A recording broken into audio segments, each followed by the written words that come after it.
Today, we're diving into one of the most intense moments in early Islamic history. It's a story about a leader facing an impossible crisis, a story about unshakable faith when everything is on the line. We're talking about Abu Bakr and the army of Usamah. To really understand what's happening here, you have to feel the atmosphere in Medina. The Prophet Muhammad, peace and blessings be upon him, had just passed away. The entire community was just shattered. They were heartbroken, confused, and suddenly felt incredibly vulnerable. This quote, it just perfectly captures that feeling of being lost in a storm, doesn't it? So right into this chaos, a new leader, Abu Bakr, has to step up, and he inherits a community that feels like it's about to break apart, with threats coming from every single direction. And the pressure he was under was just immense. On one hand, you have all this internal chaos. People are in shock, they're grieving. On the other hand, you've got the Byzantine Empire, a genuine superpower of its time, sitting right on their northern border. You know, any sign of weakness could have been a disaster. And this is where the story gets really interesting. Right before his passing, the Prophet had given an order: send an army north, commanded by a very young man named Usamah ibn Zayd. Now, with the world seemingly falling apart, Abu Bakr had a choice to make. Now, the logical move, the cautious thing to do, seemed obvious to everyone, his closest advisors. Even Umar ibn al-Khattab were pleading with him, saying, "The Arabs are rebelling. Don't send our main army away. We need them here to protect Medina." But Abu Bakr's response was just stunning. He was absolutely determined to follow through on the Prophet's last command, no matter how risky it looked. And this quote, it just lays it all bare. This wasn't a decision based on strategy or politics. For him, it was about pure faith. It was about an unwavering commitment to fulfill the Prophet's final wish. His conviction was just absolute. But it wasn't just what he did, it was how he did it. As the army was getting ready to leave, Abu Bakr gave everyone a powerful, living lesson in what leadership truly means. So, picture this scene. Usamah, the young commander, is on his horse ready to lead his troops. And the Caliph, the leader of the entire state, Abu Bakr, is walking right beside him, on foot. I mean, this completely flips the script on protocol, and Usamah, out of pure respect, just can't handle it. He basically says, "There's no way I can ride while you walk."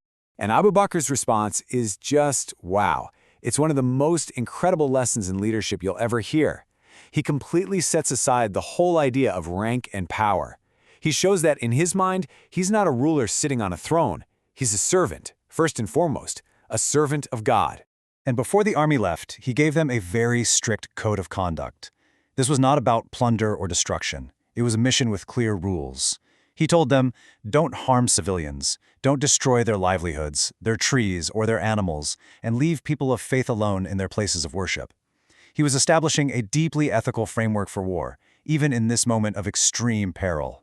So you have to ask, where did he get this incredible certainty, this foresight?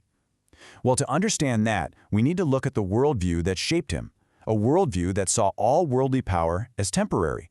In his speeches, Abu Bakr would constantly point to the lessons of history. He'd ask the people to think about it. All those powerful kings who built massive cities and giant walls, what happened to them? Their power, their glory, it's all gone. And he wasn't just making this up or being poetic. He was pulling this wisdom directly from the Quran. This verse really drives home that core idea: all earthly power fades away.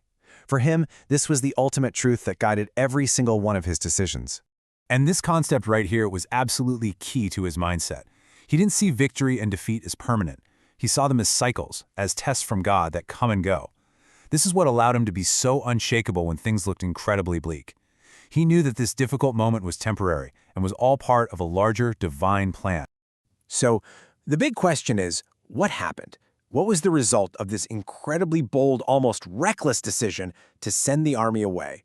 Wow, when the news got out that Medina, this supposedly weak, grieving city, had just sent its main army out on a campaign, it sent a shockwave through the whole region. The rebellious tribes, the Byzantines, everyone was watching, and they expected them to just bunker down. This move made zero conventional sense.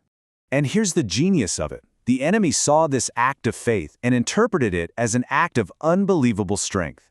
Their thinking was, who does this? No one would send their main army away unless they had massive power held in reserve. They totally misread the situation, all because of Abu Bakr's conviction.